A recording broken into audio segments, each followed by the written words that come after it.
listening to the Shared Security Podcast with Tom Eston and Scott Wright, exploring the trust you put in people, apps, and technology. This is your Shared Security Weekly Blaze for August 6, 2018, with your host, Tom Eston. In this week's episode, the Quiet Skies TSA Surveillance Program, SIM hijacking and the Reddit data breach, and Sextortion Scams.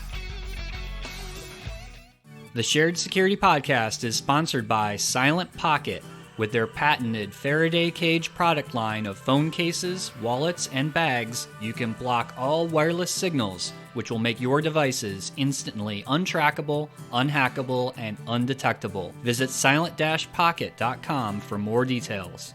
Hi everyone, I'm Tom Eston, co-host of the Shared Security Podcast. Welcome to the Shared Security Weekly Blaze, where we update you on the top 3 security and privacy topics from the week. These weekly podcasts are published every Monday and are 15 minutes or less, quickly giving you news that you can use. If you like our weekly podcast, we would really appreciate you leaving a 5-star review in iTunes. We'll be sure to thank you on the show. Click the iTunes link in our show notes for this episode to leave us a review, and thank you for your support.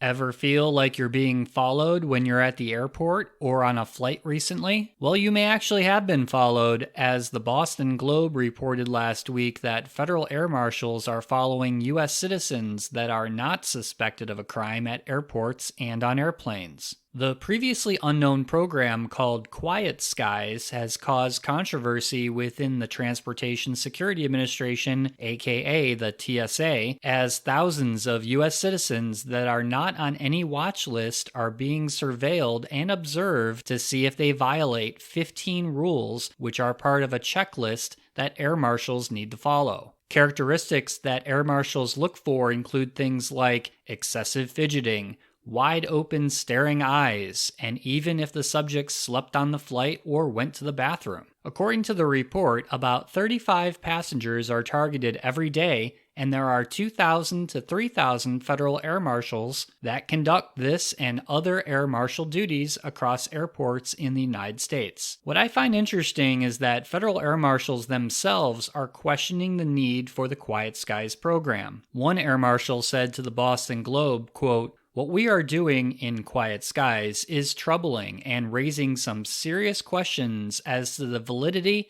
and legality of what we are doing and how we are doing it." End quote. Groups such as the ACLU are now involved questioning if passengers' constitutional rights are being violated by this program, given that people's race, religion, or mental health may put someone under surveillance. Of course, the TSA declined to discuss the Quiet Skies program, but noted that, quote, "Federal air marshals leverage multiple internal and external intelligence sources in its deployment strategy," end quote. As many of you are hopefully aware, the TSA in the United States has come under much scrutiny over the last several years due to treatment of passengers during screening, as well as the Federal Air Marshal program itself. It should be interesting to see how this recent revelation about the previously secret Quiet Skies program puts more pressure on Congress to further scrutinize the activities of the TSA and the Department of Homeland Security.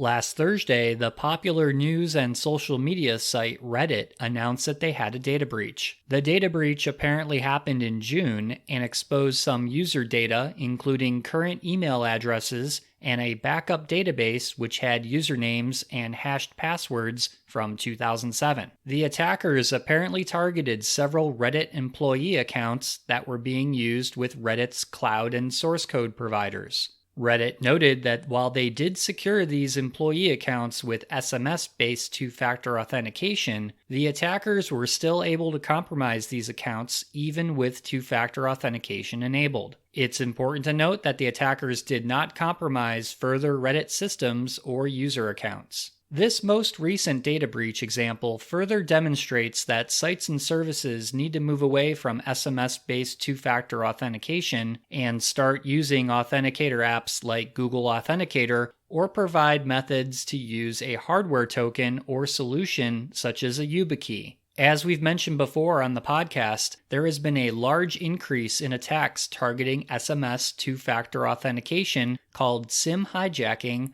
or also known as SIM port-out scams. SIM hijacking is where an attacker will either call your mobile phone company or show up at the mobile phone store impersonating you in an attempt to request a new SIM card for your phone number. In some cases, the attacker may also attempt to move your mobile number over to a new carrier. Once the attacker has control of your mobile number, they now have access to reset credentials or request SMS two-factor authentication codes for any sites that use a mobile number for access. The way to help prevent this attack is to create a validation code with your mobile carrier. Depending on the mobile carrier you use, this may be described as a port validation code, but some carriers may call this a phone passcode or PIN. Once this code is enabled on your account, you'll need to provide this to the mobile carrier in order to obtain a new SIM card or port your number to a new carrier. Our advice is to enable this feature with your mobile carrier to help prevent this attack from happening to you. You may have to research this process on your mobile carrier's website, as each company has a different procedure for enabling this feature. Also note, you should ensure that this passcode or PIN is unique and different than any other passcode or PIN that may be in use with your mobile carrier,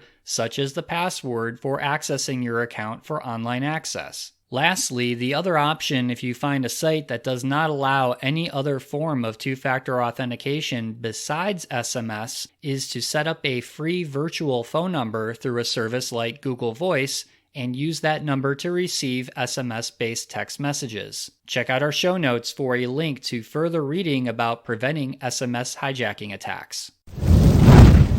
The EFF released a really good guide last week regarding what to do if you're the victim of a sextortion scam. A sextortion scam is when a scammer will send thousands of emails to victims noting that they have your password that can be used to blackmail you. The scammer will say they have a video of you watching adult videos and will send it to your email contacts if you don't pay a ransom in Bitcoin. The scam works because the password noted in the email may actually be a password that you've used or are currently using. The scammer does not get this password by hacking you or your accounts, but rather through a previously disclosed data breach where your email address and password have been publicly disclosed. The scam email uses typical phishing tactics of a threat, as well as the typical bad grammar, which should indicate to you that this is a scam. Check out our show notes for the guide from the EFF about this scam, as well as to view several email variations